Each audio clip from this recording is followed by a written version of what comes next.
came up as a church boy with my dukes on weekends. Waking up at like 6, man, you don't get paid if you sleepin'. Man, you don't know where I come from, you don't know what I've been through. Realize I don't say shit about all the bread that I sent you. You getting mad, I'm sitting back, I'm fucked up, I'm getting trash. Gotta go watch 2 gold chains and I go real like Trinidad. Trick, I'm the man, act like you know me. Popping off like a semi, man, I rap like it's loaded. I mean my crew hot, your crew not. We too sick, no flu shot. On this side, it's all big, man, I ain't dissing on Tupac. Just East Coast, all East Coast. These young bloods don't know better. Most of y'all got no chill, they'll get it poppin' in snow weather. Some kids just need love, they'll put in work for like no cheddar. Looking up to them dope boys, they got bands like Coachella. Yeah, just remember, I might have your girl for dinner. I'm the man year round, January to December. She take me out of my place, but I stay in my zone. Look me right in my face, she can see through my soul. I said don't think about it, I said don't think about it. Kevin Williams. That's me. Welcome to the Spindustry. Thank you for having me. Thanks for being here. I know it's a kind of a lockdown and appointment only kind of thing, so this is tight. In order to better introduce you to your audience here, your name. I noticed there's a junior in there. Yeah, there are 3 Kevins now. So there's my father, me, and my son. My son is Kevin Reese Williams III. Yeah, there's 3 major Kevins in this world. Were all 3 Kevins born and raised in LA, or were you the first? Father was born and raised in LA. I don't count myself as born in LA. All of us from Long Beach always say we're a different breed. We're all from Long Beach. Fair enough. We called it a different team out there when it existed. See? Different practice, different cast. I noticed that there's a huge exodus from California. How do you feel about moving elsewhere? Would you be the first Kevin to move and live somewhere else and raise the other Kevin elsewhere too? I have ambitions to do so, but at the same time, as much as everybody complains about California weather, I don't like snow. And cold is something that gets way colder than it does here everywhere else. And WSSC showed me what cold was, and I'm okay. You know, I think like half the country is having to deal with that right now. I can't imagine spinning in that.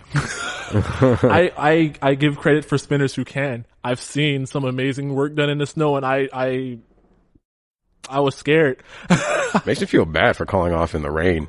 You know, honestly, after seeing some stuff like that, I think I stopped. I think I have a video I sent my friend of me basically cussing myself out and them out for sending me out to work in the rain because it was just pouring buckets.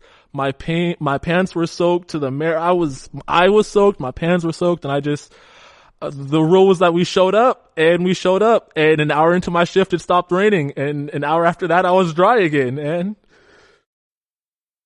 things like that really trip me out because, especially when we're talking about wind and rain. If I'm not mistaken, I could be wrong, but the Santa Ana winds around here have gusts upwards of like 40 to 60 miles an hour. Yeah. But I think 40 to 60 mile an hour winds is like category 1 hurricane on the East Coast. So for anyone to still go to work out here, it's comparable to saying, you know, we went to work in a hurricane for the most part. I've done a helicopter against a hurricane wind before. That's a pride, actually. Yeah, achievement unlocked. With regards to being a father, how do you manage the great balance between, you know, work, life at home, hobbies, twitching, everything? With the balance, it's honestly, I actually thought about this question a lot before we even got here. It's embracing the unbalance and just diving full frontal into what's at hand. Sometimes you're not going to have time for things.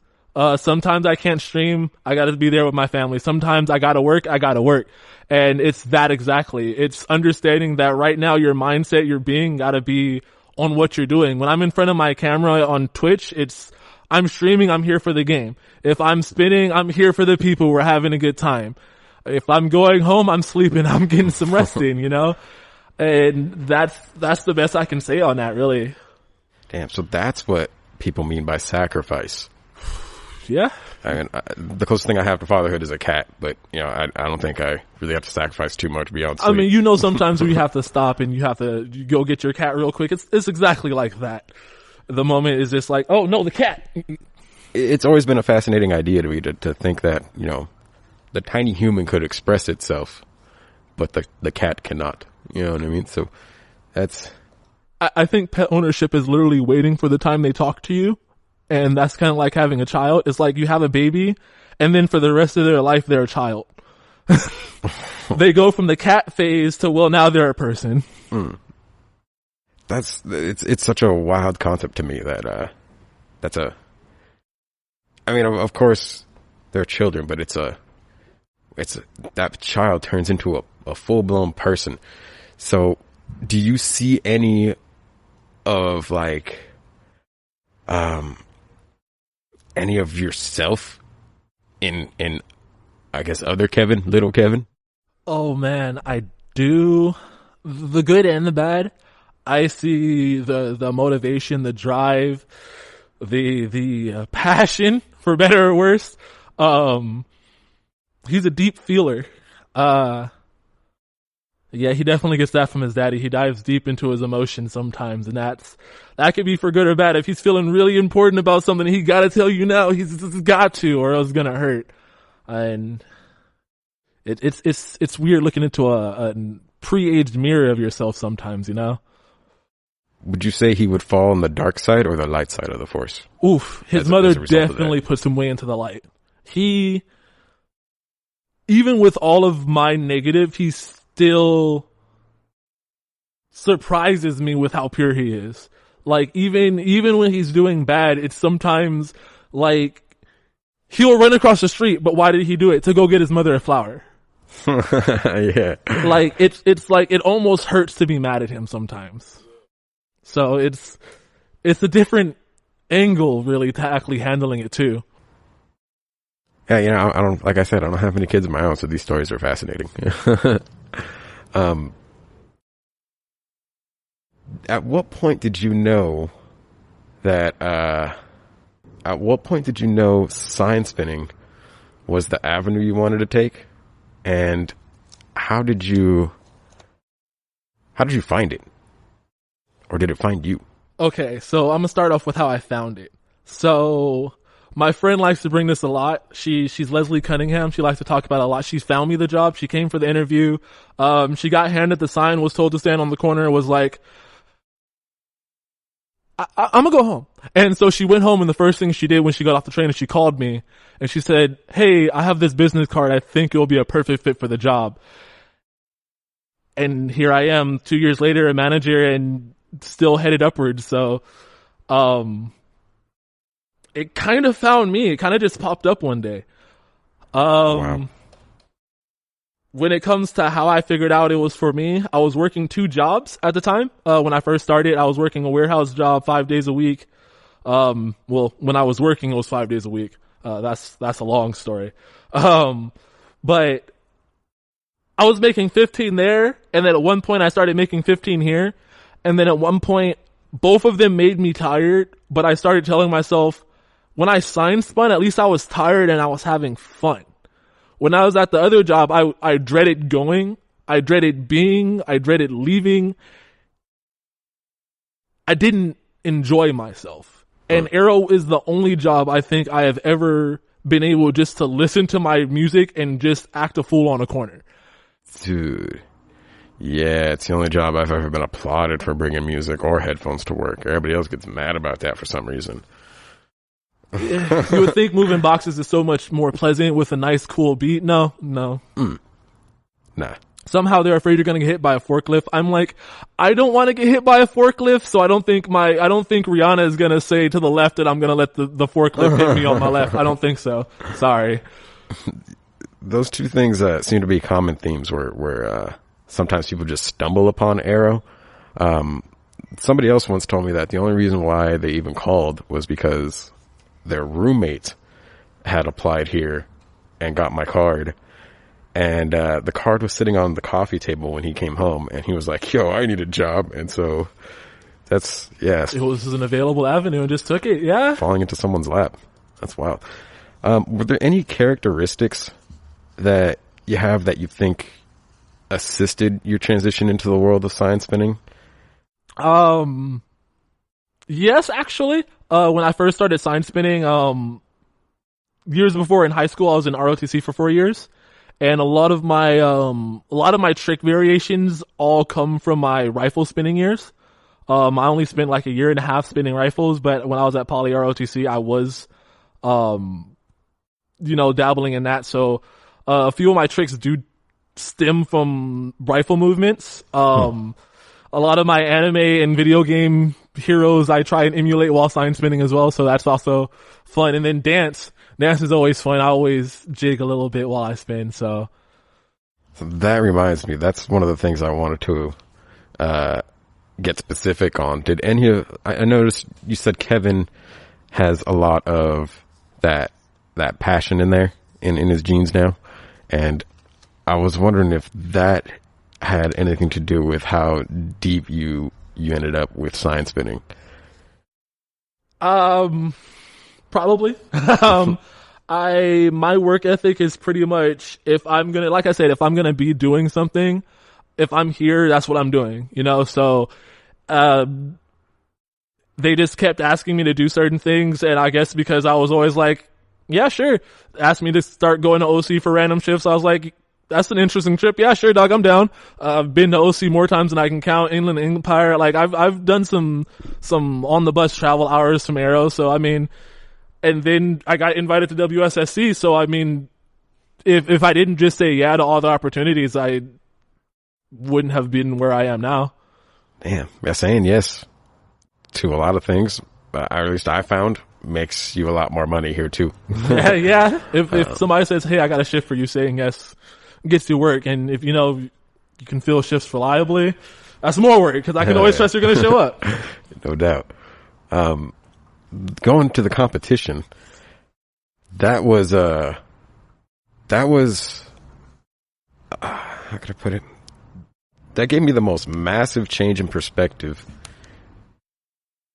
is in terms of what sign spinning is. Like, it's not just a dude on a corner, and to some degree it's beyond art now, because although it's performance art similar to dancing, the win-lose scenarios of the competition, I think, really turn it into a sport. Do you have any opinions on it being considered an art or a sport, or maybe even both?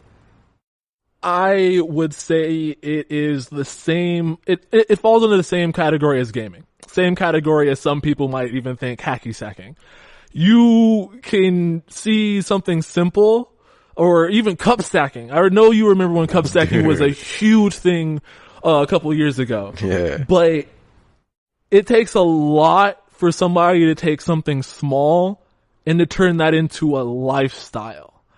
And when you see some of the people that have turned spinning into a lifestyle, and who spin from the soul and with like the passion that some of the people at WSSC spun with, because that's for the same for me. When I went to WSSC and I saw the things I saw there, it's a completely different breed than what you see at local practices. It's seeing that it's worldwide. That's by itself is mind blowing, but it's so much more than it is on the surface.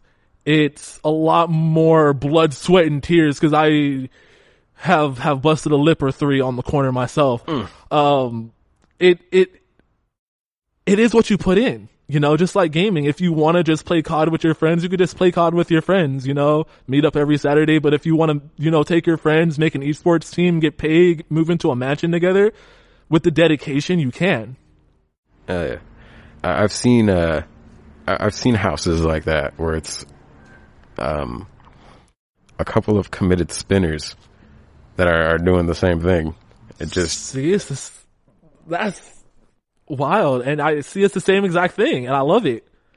I think one of the people I used to look up to, one of the spinners that, I guess you could say trained me, I guess that was the first time I was introduced to that concept. He was roommates with another spinner that was insanely reputable. And, I think that's where I kind of figured out that, that's a skill set that's as limited as gold. And if you put two of them together, two people of that caliber together, it really, and obviously it gave them a place to live, but it them feedbacking off of each other with tricks and then just being roommates, it's crazy because this is the only job I've ever had where we spin signs outside of work, like in our front yards or in our backyards or even just at the office, and we're not on a job or anything. It's just something that we're trying to, oh man, we're working on this trick for like the last week. Just free time, just to learn something new. Sometimes just to play around. I know sometimes I've walked for my audits and I just carry a sign with me to pass the time while I'm walking down the street. Do you spin anything else? Like when you're walking, like say, I don't know if you got a skateboard or not, or if you're the type. Before AArrow, I was. Now since I always have a practice sign, now it's turned into just being an AArrow. But before that, it was always a pole. That's how we practice for rifle spinning. You would get like a broom. You could weigh it down sometimes. There was tricks around that, but yeah. Whoa. So that's the exact same thing we were doing for our OTC. That's tight. That's creative because I remember back in my day, you had to earn your practice sign, and before that, I was trying to figure out what I could spin to kind of perfect my craft in the meantime. So it's kind of cool to hear that you can use a broomstick in place of a rifle.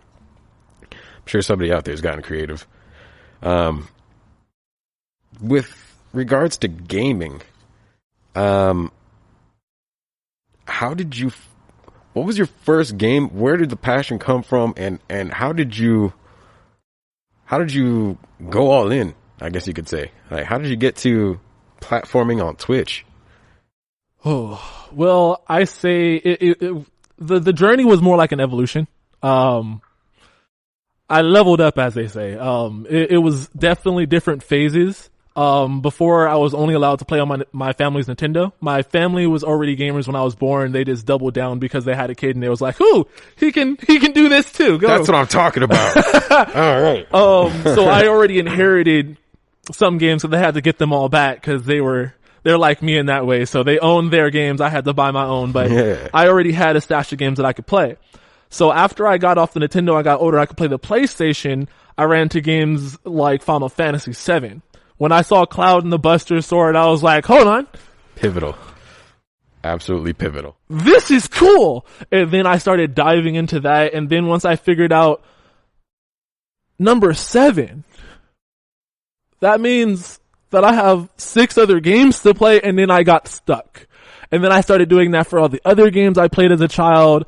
I was playing things like Pokemon. I had to play all the Pokemon games. And then as I started doing that, I got more involved. I started talking to other people. I remember in middle school, I was talking about, somebody mentioned Mega Man in passing, and my ear perked up and I said something. Next thing you know, they had a secret league where we played in the boys' bathroom. I kid you not, at Jackie Robinson, it was a Mega Man Battle Network tournament in the boys' bathroom at lunchtime. And I only spoke up on it, and we ended up doing this every other week. And then from there, I met Aaron at DeMille, and he told me about Twitch. He was a Twitch streamer back in high school, and I was like, that's interesting. He started making money, and I was like, that's interesting. This thing that I just like, you can get paid for. And then it took me until after college to really give it a try, and now I'm an affiliate on Twitch. And I'm still going, so it's just time, you know. I wish I jumped into a lot of things sooner, but no regrets so far, and I'm not pulling out. So yeah, that's from a Mega Man bathroom fight club to profits. It's admittedly, I was hesitant on the whole Twitch thing to begin with, because not apprehensive, but like, I didn't understand it. Like, I didn't know, like, why would I watch a game instead of just playing it? But then growing up, I remember like older cousins and and like friends with older siblings, I remember watching them play anyway before Twitch, and it's like, how is this any different? And there's a strange sense of comfort in watching that, because it connects you to that same childhood comfort in watching somebody else play their video games. And the added benefit was, like, back in my day again, we had strategy guides and like cheatcc.com where you get like a walkthrough, you know, and if you can't beat the boss or you can't find a particular item, you could research it. Just ask Uncle Google.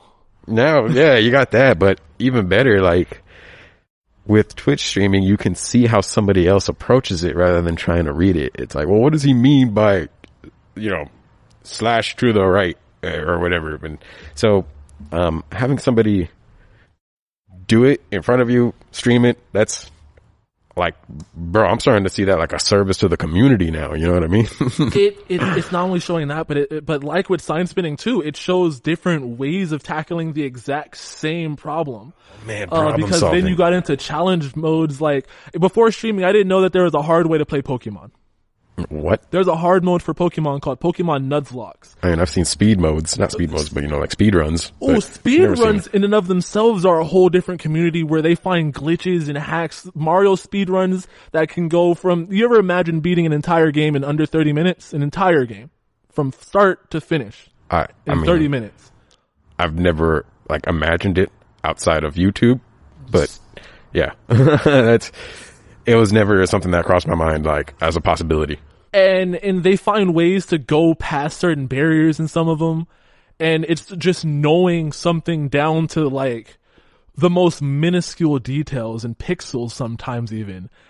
And again, it's just how far you're willing to take something, how far you're willing to invest into this game. Cause it's like, again, you could play COD with the friends, or you could know the stats for each and every single one of these attachments, what your enemies could be using and how this will affect their distance to your distance. And they know how to approach the situation. And that's the difference between people who play for money and people who just play the game. Dude, that's intricate. That's like rally or race car driving intricate, because the first thing that came to mind when you said that was how people will observe what kind of setup is in another car. Like, is he running boost or is he more motor? Like, is there going to be turbo lag that I got to deal with? Will I take him at the start? Will I, you know what I mean? Where's my opportunity to pass? What's their suspension setup? Like, all those types of things. And you can do this off of hearing the engine rev. And to me, it just sounds. Yeah, man, there's a lot of parallels there. That's trippy to hear. When you are spinning, what is your playlist? Like, what are you usually listening to? Ooh.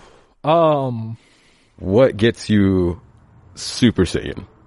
Oh, so that specific song changes month to month. But,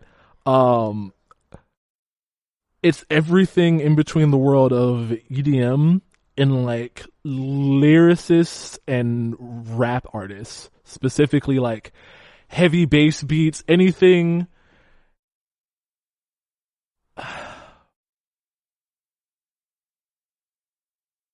To describe it perfectly, gotta go fast. That's the best way. If it's fast and heavy, it's my jam. Specifics I couldn't really give you because again, my playlist is changing consistently because that's all I do is listen to music. But yeah, I like speed in my style, but a lot of my spinning, I like abrupt pauses. So I need a really clean 4, but at the end of it to have a complete stop. So it's very snappy if you get what I'm trying to say. No, that's descriptions like that are also what reinforce the idea that there really is like a language behind sign spinning. There are certain concepts that people agree on and understand. Like going back to what we were talking about earlier, when you throw a toss and you can just feel whether or not you put enough sauce on it to do what you want it to do. That's one of those concepts that I feel everybody universally understands, whether or not they can describe it. They might describe it differently, but it's kind of like being in a fandom or being, again, like a gamer. It's like if I say GGWP around certain people, you understand what I mean immediately, but other people in the same room would just... Good game. Well played. Well played. I've never seen the WP before. But League of Legends is often not a well-played game. I haven't seen GG since like back in my StarCraft days. Ooh, yeah, those RTSs are the main sources of them, so... That's okay. I'm not familiar with RTS either now. Oh my god. I know what RPG is. It's okay. I know what FPS is. Real-time strategy. I am so dated on this. It's okay. It's just a bunch of acronyms. That's why. You pick them up when you go through it. It changes continuously, so don't try to keep up. Damn, I think my most recent memory is probably the super bounce. Speaking of glitches, and like getting through games hella fast. You see? Super bouncing. I wonder if I still to this day don't know if that was intentional or a glitch. Guess we'll never know. Everything written in code to me is intentional because at one point it was there. All right, so now I got a million ideas about living in a simulation now. But, all right. When it comes to your style of spinning, I know you said you're inspired by a lot of the rifle spinning, and I do see a lot of that and how much velocity some of those spins carry. Like those, it gets... I think that's where the spinjuries come from, and I think that's where like it kind of does get sketchy and dangerous. The speed it's mostly for the pop after, because a lot with our rifle spinning, we were known for the actual like snap that we made when we caught our rifles and stuff. So my hands actually perfectly handle all the popping and slapping. That's why I do it intentionally, actually. So that was one of the things that took the longest to get used to, is just like how much impact comes. I mean, that sign's only 5 pounds, but when it's falling from like 20 feet up, it's carrying a bit of momentum and the force of gravity with it. It slapped. It's crazy to think that you'd be looking for that. It makes a nice effect because, I mean, the same thing happens. We're supposed to arrow attention method, slap sign, point. So if I do a spin and when I catch, pop right there, same exact thing. I think that's a pro tip right there, because if you can stimulate more than one sense, like now you're no longer just a visual, you're audio now, you're audible, something you can be heard. When it comes to catching your sign, what's your flow like? What is going on in your head? Like, we all see what's happening on the outside, but we don't know the mechanics of what's going on inside. Like, how could I put this? So when it comes to freestyling, in hip hop, sometimes people have words, like go-to words that they know rhyme, and other times they have phrases, right? Do you find yourself stringing together tricks in accordance to your phrases, or is it just like whatever comes my way, I'm gonna roll with it? I found myself relying on specific tricks for a very long time, and I try my best to stray away from combos continuously, or else I'll be literally doing the same 5 tricks all day, it just facing different ways. And I've done it, and I started hating like just standing there and doing it. So after I learn new tricks, I'm starting to try just to be like, can I move this one to this one? And it's all just freestyle at this point. So when I'm spinning, I don't often rely on anything. I'm really almost always testing. I don't often spin with intent. I'm always just beat. All right, let's go. And then I have like 4 or 5 tricks that sometimes I chain together in backwards to front, but outside of that, I'm just trying to see where I can go from there. I really picked up on that, moving from one to the other, because I feel like transitions are often overlooked. Sometimes transitioning from one position to another, or from one trick to another, looks like a trick in itself. Like, I kid you not, sometimes just turning around in a fancy way looks like a trick, even though it's not. And I feel like those tiny little details really help enhance combos. You get the same thing in fight sequences. So if I'm in a stance and we're in a sword stance, right? Mm-hmm. And then I can flurry and not swing at you at all, but move to the left. And that looks like an attack in itself, but it's not. And I'm just repositioning and gaining my advantage of position. The footwork, all of that looks amazing if you look at fencing. All of that goes into my spinning, and I'm trying to utilize more footwork because I try to utilize footwork in my dancing and make the movements flow better. And that's another thing that I'm trying to work with. Damn, man. Yeah, that's heavy too. Because I see dancers, whenever they perform, every step seems intentional. And I can't seem to shake that in my routines or even in my spinning. I feel like sometimes I'm still doing the little shuffle, like I'm not standing in the right place, Yeah. So that's interesting that you mentioned that. It's another commonality that I think a lot of science spinners think about, but they haven't put it to words. Hopefully other people find some comfort in this. Hopefully.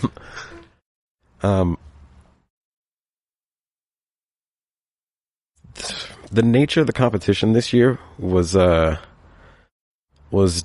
definitely unorthodox in comparison to all the previous years. The thing I really wanted to touch on was the freestyle aspect of it. Like, whenever you make an error in a pre-scripted routine, you have a tendency to want to just stop recording and start over. But the live aspect of the previous competitions, I think, really forced you to exercise, or forced spinners to exercise that muscle that you were just describing, where whatever happens. Like, wherever you catch it, that's where we're going to work. Yeah. The adaptability has to change, and relying on a script, it doesn't take away the adaptability at all. It just makes it so much harder to want to move from your current position into the next position. Because if my feet aren't here, I can't swoop around, go this way. It makes it so hard to go on to the next step if I'm not where I'm supposed to be here. So that's what makes you want to stop. Because it doesn't mess you up here. Yeah, it messes up here, but okay, so how am I supposed to get back on track? Especially if you're doing it to, say, music. Because then if I'm supposed to toss at a beat, but my hands aren't here to toss at a beat and I have to throw it wonky, now I'm not going to catch it right. And if I don't catch it right, my next transition is going to flop. And then this is eventually going to snowball until eventually you just end up dropping the sign. Especially if you're trying to stick to the script instead of changing the trick you're going into. And this is something that you would have to do if you're doing a live competition instead of doing it in a recording. I feel like I make these comparisons far too often with hip hop, but it feels like having to record your set is like forcing a freestyle artist to write a script. Some of them, I don't know. I can't give an example off the top of my head, but some artists do really well with pen and pad, and then some artists do better off the top of their head. So I feel like that concept spills into sign spinning a little bit. And I was trying to connect that to a second thought I had. Unfortunately, I started thinking about the hip hop part of it so much that I forgot the second part. So to pick up on it, I could always say, like, honestly, that helps and it hurts a lot for the same mentality. Imagine being in a freestyle and murdering everybody who comes into the circle, and then you have to watch your set. But in your mind, if you were to watch your same freestyle, you might do the same exact thing, critique every single movement, and is like, no, I didn't flow from this word to this word didn't rhyme. There it is. And the same exact thing goes with spinning, and it's like, we get to our video and it's like, yeah, this is some fire. We get to it and it's like, yeah. Okay, back out here to spin, but by that time you're tired. Yeah. And then it starts weighing on you, and then, like, I know some spinners who spent like 4 or 3 hours trying to record their video. I know you said you spent a good while before you even got your clip. Yeah, fatigue was real. So I mean, I will preface this with, I didn't actually record a video for mine. I had ended up being told that our videos from our LA comp was sent in, and I was like, oh, cool. I ain't gotta worry about it. So instead I was just practicing for second round like I already won. So I will say I didn't really have to go through the mental strain of having to record. But in my practice, I was like catching videos, so I can't imagine what it was like for all the rest of you guys who had to re-record the video. But yeah, looking back over your footage definitely wouldn't be the easy part, just hitting go. But again, personally, if it was me, I would have just, all right, 30 seconds on the clock. Let's go. Whatever happens, happens. Yeah, you definitely hit the point that I forgot. Catching the sign in a less than perfect spot is like pronouncing a word or enunciating a word less than perfectly, and now it doesn't rhyme as well as it should with the next upcoming word, and then you stumble over that because you try to modify it to fit, and then just like modifying your trick, it just doesn't work after that. You end up dropping your sign. It just snowballs, man. How do you feel about competing next year? Like, do you have any opinions on the judging? Because I know this year it was only 2 instead of 3. I have a lot to say about the judging. Let's make it better. Let's do it. Let's see if we can critique this and get to the. I mean, that's how the sport improves, to be honest. Like this is my second competition. I mainly went for it because I told myself, hey, one year I'm gonna fucking compete at WSSC, so I did it. We did it, so yeah. But knowing more about the competition and the judging and what these terms mean, a lot of what we were talking about earlier, because flow to some people sounds a lot different than flow to other people. What tech means to some people definitely doesn't mean what tech means in sign spinning. Yeah. I think we just saw that happen with style. Recently. Yeah, wasn't it part of where you were in like your backdrop and everything, and that was a big hullabaloo. Yeah, definitions on a lot of these things and examples, even though this is a lot based on like personal opinion, I know, overall definitions also help. Yeah, I think being clear on what style and tech are is important. Well, I mean, it's not like I don't think it was too blurry, to be honest. I thought the definitions were pretty straightforward, but the definitions did bend a little bit with the style, more specifically because there was no crowd reaction to gauge off of.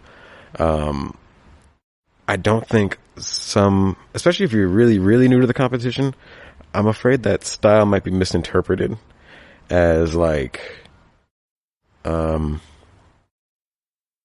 don't know, man. Style just means something else in dance. And I think if you're coming from that background, or style in graffiti or font style, right? I think the definition is, it's pretty blurry on that one for the most part, but I think execution everybody could agree on. Like, was it sloppy or was it tight? Yeah. I think having a third judge will definitely help settle a tiebreaker. You know what I mean? Because there's always a tie, even if there's 3 judges. But one of the things that I read on the Army page is, or at least one of the things that I heard is about judges should be former champions. However, if you think about the first sign spinning championship, nobody was a champion yet. Therefore, who would be qualified to judge you if not just the most senior members or even the most, reputable members? I mean, at that point, if you want to start throwing like needs and like requirements, quote unquote, for becoming a judge, you might as well have, like, again, with rules, straight out definitions. Okay, former champion, this many tricks in their arsenal, yada, yada, yada, understands this, and that, has been a spin instructor, has led a team. At that point, you're starting to throw caveats in your gatekeeping, even though most of the people who are saying this, sorry, not sorry, probably don't qualify themselves. again, this is coming from somebody who was underqualified, so I don't want to be the person throwing all the definitions and rules on things. But I mean, input matters because then, all right. So sometimes, obviously, we have Rookie of the Year, and that's just like the person who's like done the most and improved the most in the shortest amount of time. Yeah. And I think that's an example of how fast somebody can improve. I think Kadeem Johnson was only like 2 years in when he won his first sign spinning championship. Ooh. Right. So that being said, I think that if this dude is capable of winning a championship, does seniority really matter?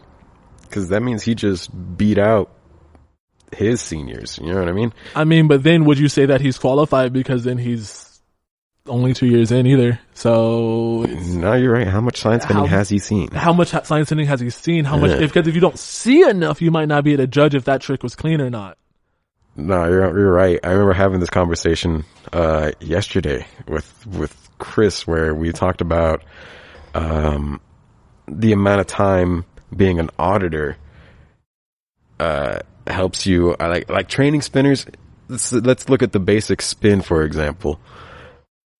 Sometimes, even though it's a basic spin, you would think it's just as simple as that's it, right? But sometimes people will overreach or over rotate, and it's surprising how many different ways you can interpret the same instructions. So that being said, if they're placing their hand in the wrong spot, it's because they're not aware of it and they're not noticing it. The person training them catches that because they've been seeing this for a long time. So it's easier for them to spot little nuances like that. And I feel like if you can spot little nuances like that, you'll be able to spot it when somebody catches a sign in an unorthodox or more spectacular way. It helps you appreciate the little details that went into crafting that trick. Yeah. Like some people will throw a skill saw from a suitcase. Some people can throw a skill saw from behind their head. I think from the untrained eye, a skill saw is a skill saw, but when you see hand positioning and why it's important and why it's critical, you begin to appreciate the level of difficulty behind the two, or at least the difference in difficulty behind the two. And I think that's where seniority plays a role. So you'll be able to see like what was harder and why it was harder or why it was more difficult versus they look the same.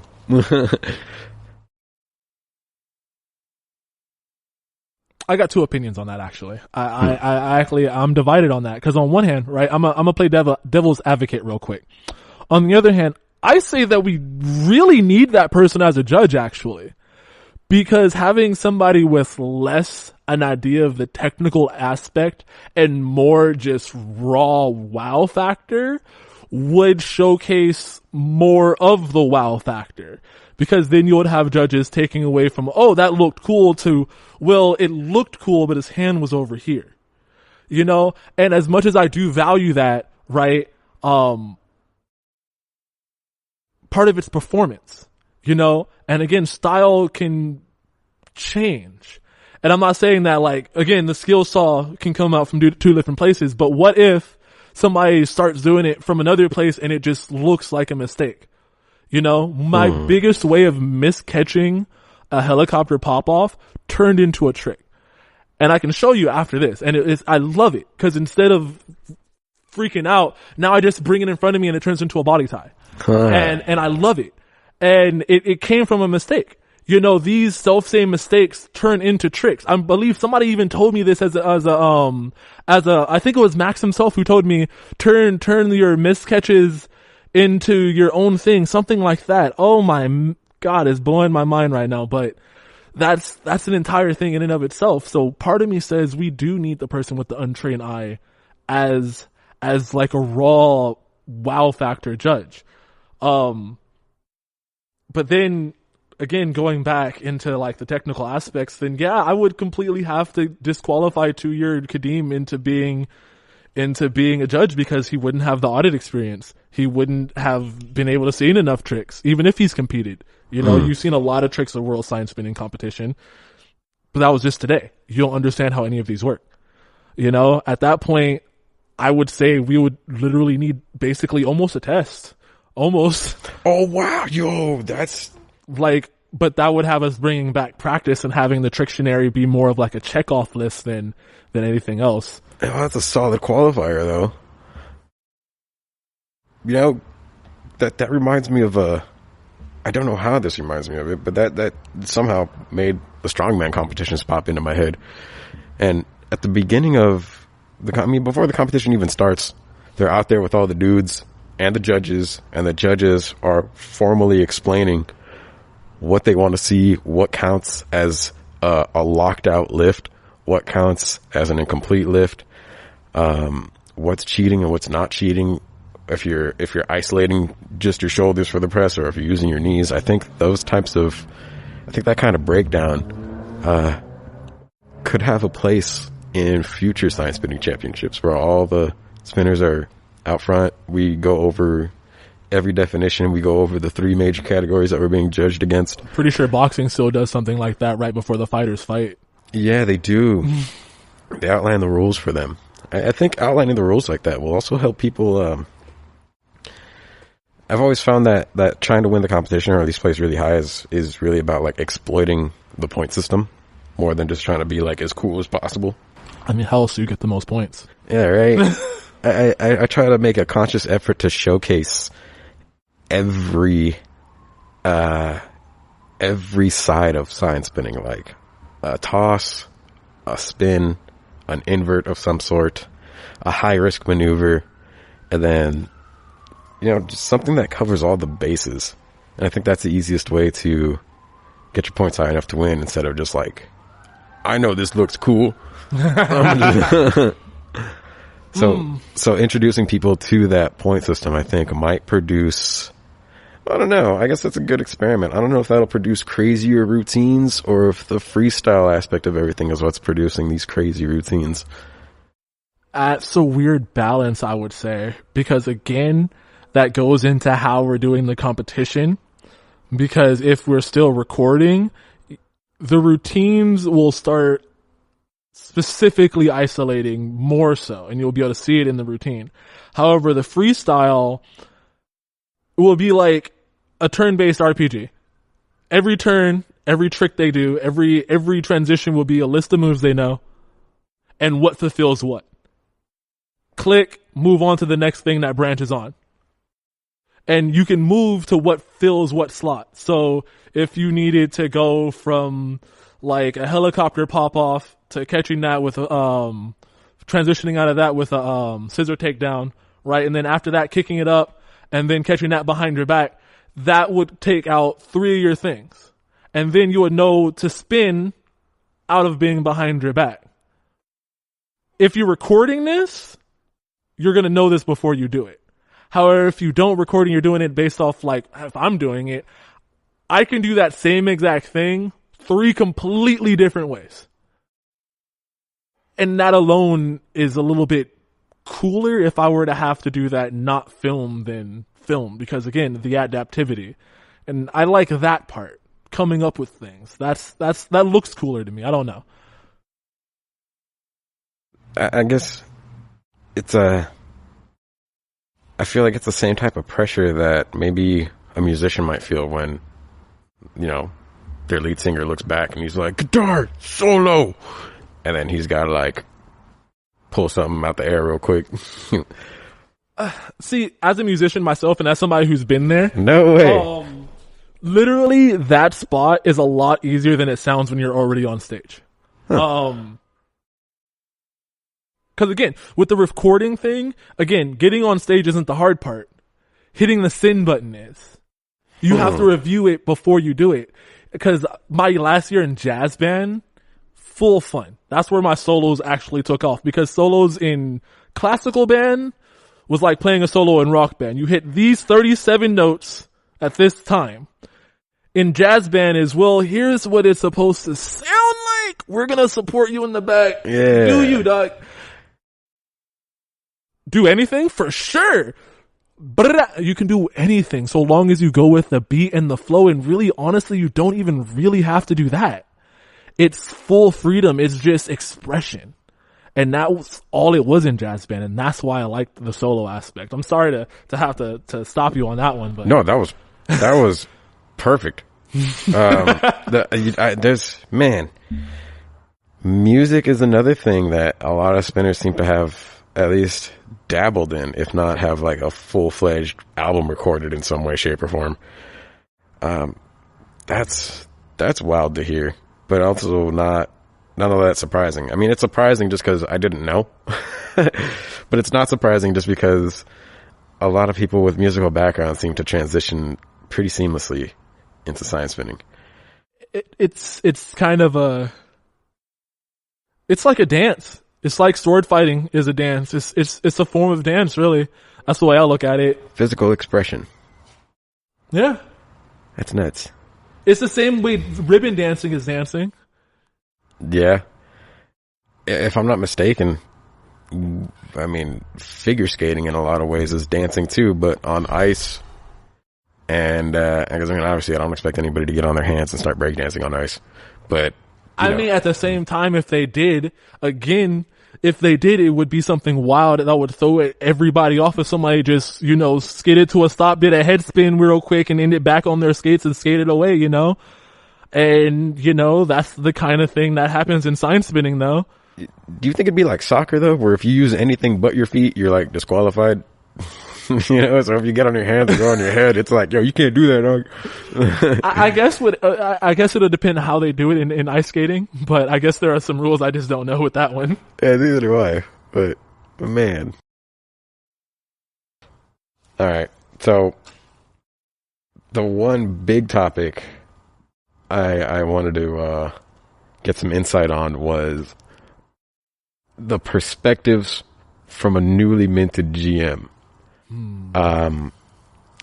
What was the journey like to go from being on the corner to being responsible for corners? If I'm being honest, it was literally like black and white. It was literally it was a Skyrim meme, really. It was literally a Skyrim meme. It was like, one day I'm at WSSC learning like details, because look, when we went to WSSC, we got to see all the behind the scenes stuff too. Yeah. And I was like, wow, I thought I was just coming for a competition. I didn't know there was like details and like numbers, math, a whole conference behind it, and like a market audit, a financial like advisory session. Yeah. I was just wide-eyed the entire time, but literally it was like that. Then I got 15 shifts next Monday. Fill them, Kevin. Okay, got you. And honestly, I mean, we were doing meetings, and you were teaching me how to do interviews and stuff, and I thought that was all I was gonna be doing. And then Rona hit, and then guys gave me an offer, and I would just say yeah. So again, here I am. Yeah. I don't know, man. It just kind of happened for me, and it was something I had to do, and so I did it. That's all there was to it. It was just more duties. I still spin shifts. I spun shifts like last weekend. I spun 2 shifts. I had to fill them. I was just here. I was like, eh. All right. So, just to cut the fat off of it, a lot of people are scared of the position. I mean, I got 2 kids, dog. Like, I don't know. I don't get being scared more. Oh, yeah. So, yeah, there are definitely scarier things than being GM. Like, I mean, it's not only the fact that like you can't just spin signs forever. It's just, I don't get not wanting to do better. Like, I just have a drive to like improve. Like, if I can keep going, I would. Like, I'm still trying to do sales now. Okay. So I'm not done. Just becoming GM and moving up isn't the end of the ladder. I just have a drive just to keep going. I don't know. I think a lot of people overlook the fact that if the opportunity comes your way, it's because someone thinks you're the most qualified person to do it.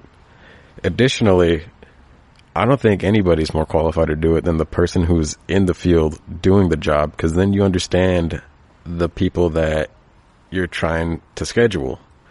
Like, I don't know, nobody's better qualified to to run the industry than somebody who's in the industry and who's been on the gun. And I think that's one of the things that I really appreciate about this job in particular is the fact that all of my superiors, they all either spun signs and they still spin signs, or, I mean, at least their method of entry was through spinning signs. And that's a heavy amount of understanding. Like, I feel like my boss would never make me do something he wouldn't do or hasn't done himself. Again, to talk about my old job, because they tell you not to talk about old jobs in a negative way, and I won't mention them by name, but I hated that old job. But I can tell you without a shadow of a doubt, everybody above me did not do what I did. I promise you. Period. Even when I moved up to driving forklifts, they did not even do that. And they were still talking down to us. However, I have never thought of a company where literally I could be taught by one of the main men themselves. All right, Max has literally taught me tricks himself while I was here at the office. He was just like, "Hey, you want to learn a new trick?" And he was like, "Yeah." Again, yeah, sure, why not? And he taught me behind the back no handy, and that's how I picked that up, and I just added it to my routine. And you're not gonna find that anywhere. I honestly think we need to show it more, because again, I was still flabbergasted when I went to WSSC and I saw people spin that I thought they've just been out the game. You know, seeing the fact that Eric can just go a ham. Christian is still impressive, still the best in LA. Word on the street. And it's amazing. You just think they're out. It's like Dr. Dre. Look, just because they're out the game doesn't mean they don't have it. They just put it away in the shelf, you know? Yeah. And it's impressive and it's scary sometimes. It's like, yo, dog, your job really is in jeopardy. If Eric kick you off the corner, he gonna take that himself, bro. Yeah.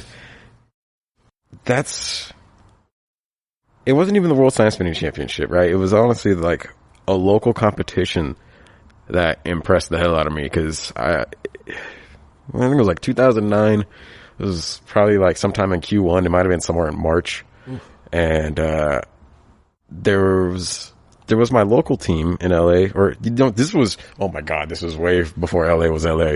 There was, back in my day, Jesus Christ, man. It's okay, I know I'm a young buck, I'm spinning.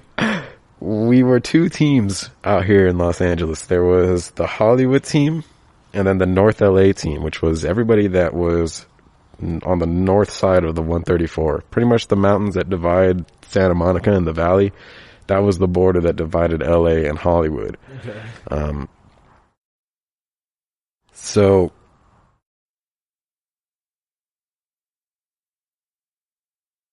you know, I just opened up a floodgate of memories from those two teams instead of focusing on what I was talking about right now. Man, it's okay. It be like that sometimes. Okay, yeah, the quarterly comp, that's where I was getting at. That's why there was a division in teams. The quarterly comp had LA, Hollywood, the Inland Empire, which was known as the Spinland Empire at the time. And that was the first time I've seen spinners that could spin in such a way that it was like,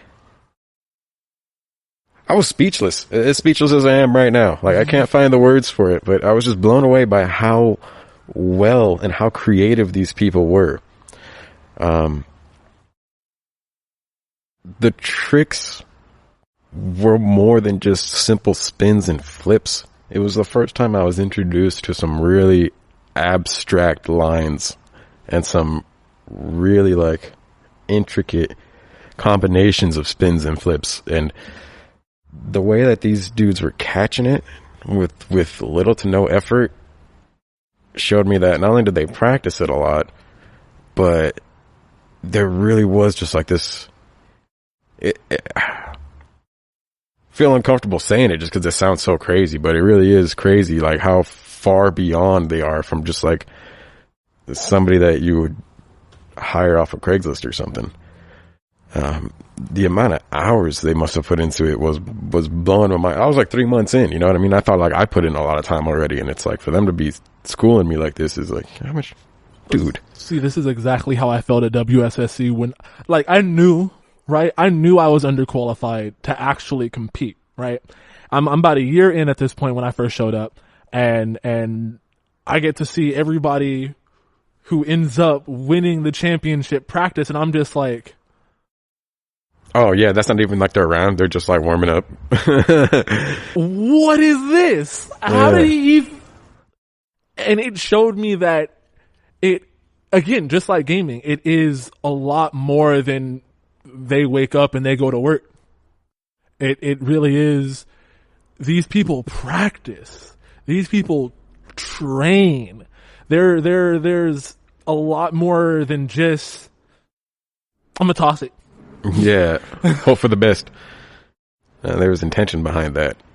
There's almost science. There is science. Oh yeah, no, there's definitely a whole lot of physics behind it. There's so much to the explanation on how you do some of these tricks, how you get out of some of these tricks, and it's sign dynamics are real too. Just a little bit of weight. Oh, I see. I thought when I first started, I was crazy. I first was using a Valvoline sign, and it was like super light. And then I went to the G8, and their sign feels like it's full of sand. And I was just like, man, I gotta lift this up for the longest shift I've ever had. All right, and then eventually I got used to it because I was on that shift every weekend for about that whole year. Yeah, then everything else was easy after that. Then everything else was flying out of my hand after that. Actually, it was horrible. I had no control over lighter signs after that. Like Piccolo with no weights. Exactly. It was cool, but I was like, okay, reel it in, control, not just power. But it's that evolution. It's showing that again, there's more. Even though it's like once again being shown that there's more to it than even I know. It's like, again, like Twitch opened up with speed running, with Pokemon Nuzlocke. It's like you think you know the game to its core. You think you know every final. You thought you knew the best way to fight this boss. Really? Homie over here did it in 0.4 seconds. You took 3 days. Yeah, man. You know, it's like almost humbling. In a way, it's not even like humbling. It's like, cause it's like some people aren't even better than others. Some people just have a different swag about them, and it's just a different experience watching them spin. Just like it's a different experience watching certain people play video games. It's weird how much a person can make the same thing different. I think that's the art side of it, or at least the art side of sign spinning. Seeing different people do the same trick is like hearing different people with different accents say the same words, or seeing different people write the same words, but you know, all of us can write Destructo Disc, but everybody's lettering is going to be slightly different no matter how much they try to copy each other. But ultimately, regardless of the font, the handwriting, or the accent, you still understand what's being communicated to you. And I think that's what's cool about sign spinning, is that regardless of who did it, you still understand what's being communicated to you. And I think that's what gives sign spinning a sense of formality and uniformity. Like there's a kickflip is a kickflip, sidearm toss is a sidearm toss. I think those terms are what's going to help really showcase the fact that it really is a sport, because you get judged on those things in the X Games, right? Yep. You get judged versus a kickflip versus a tray flip. So I don't see how that would be any different than like an inverted sword slash versus a Jamaican Me Crazy. Same thing, just different points and different. It's same exact concept actually. So going back to GMing, what was the most difficult challenge or the most difficult thing to adapt to with the new shirt?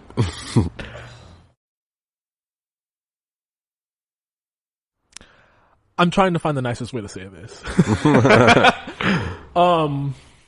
Being on the receiving end of my excuses. No, just kidding. Again, when I'm here, I pride myself on being like, dog, if I can make it to work, I'm gonna make it to work. But I think honestly, not getting that in return and being surprised and being caught off guard and literally not having any excuses for like sales rep knocking on my door being like, hey, he didn't even morning confirm. Why did you think he was going to go to work? And I was just like, I know him. I think trusting people and having to get over trusting people who I thought were good people compared to like work ethic and how they appear actually on job is a weird balance. And I think that was probably the hardest thing I had to deal with. Do you think that has to do with the work ethic, or do you think that has to do with like the inherent work ethic of the person, or do you think it has more to do with the perception of the job publicly, like how most people see it? So like, because I've had somebody come up to me at the World Science Spinning Championship, right, assuming I was a spectator, and dude looks over at me, he's like, man, this is a real bottom of the barrel job, huh? And it's like, dude, what? This is how I pay my bills, and like I think I'm doing pretty all right. There's food in my fridge, you know? Honestly, right? Okay, so I feel like some people don't take it seriously, and I think that may have something to do with it. Much more of my background helps with this one. Okay, so I'm a cosplayer, right?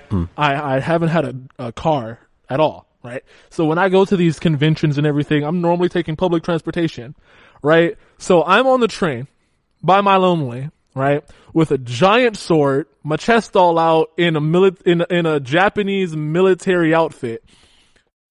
It's pretty gangster. Everybody on the train is looking at me. That's the hardest dude in Long Beach right there. And a kid says, Mommy, look, that guy has a sword. And I'm like, yeah, kid, I do. And you know what? Everybody else's gaze doesn't matter anymore. And honestly, when it comes to that, it's just like, one, I'm having fun. Two, I'm probably making more money than you. I'm sorry. I make more money sign spinning than I have at literally all of my jobs. So publicly, if it's the ridicule that's getting them, I don't know what to tell you, because again, there's no other job you can have this much fun and have this much money. I just don't get it. I'm sorry. It's definitely the closest I've ever been to being a rapper. On stage. You wake up in another city. Pretty tight. That's been fun. I feel like it has to be the work ethic, because I mean, again, it doesn't matter if it's your first job, your side job, or your career. If it's a job, it's a job. You just gotta show up. That's half the job, and that's half of the problems that we normally have. You know, once they show up, they kill it. All of us do, because all of us just have a good time. That's part of our job, just to have a good time. That's not hard. Being on the corner is not the hard part. Getting to the corner is the hard part. You're right, because I can put a potato in a polo, and I can promise you that thing will stay on the corner all day. Should probably cut that out, because I don't want anybody to think that we suck. Man, these are just always too short, man. An hour.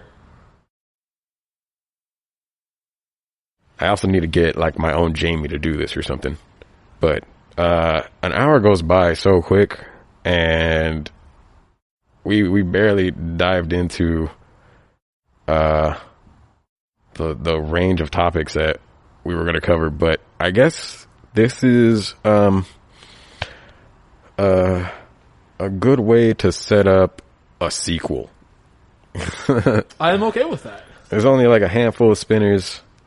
I shouldn't say a handful, but realistically, there's only so many spinners that spin on this caliber, so there's bound to be a couple repeat episodes, unless people hire in, get a massive always pool. Looking for new talent. Yeah, absolutely. Yeah, this is a good opportunity to plug that in. Definitely always hiring.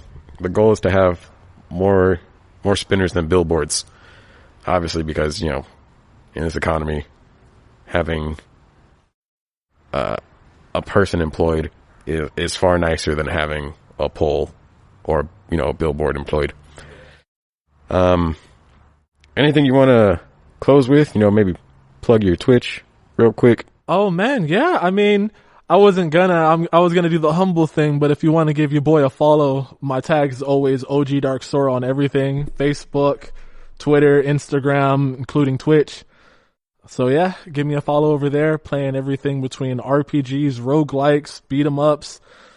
Beat 'em ups. Oh my god, dude. Everybody loves a good couch beat 'em up, man. The Simpsons, Teenage Mutant Ninja Turtles, Double Dragon. Oh my god, what was the other one? Battletoads.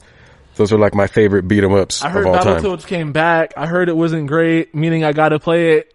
I also play all the games that you wish you never bought, just to make sure you never buy them and to show you how great they are. Now, sometimes there's hidden gems, man, but I guess that'll be for the sequel. It's been real. Stay safe, stay fresh, eat your vegetables. Gotta leave everybody with some good advice out there. Drink water. Oh yeah, treat water like you treat your pants. Don't leave home without it. Ooh. Yeah, man. I guess on that note. Till then, everybody. Bye, everybody. Next time.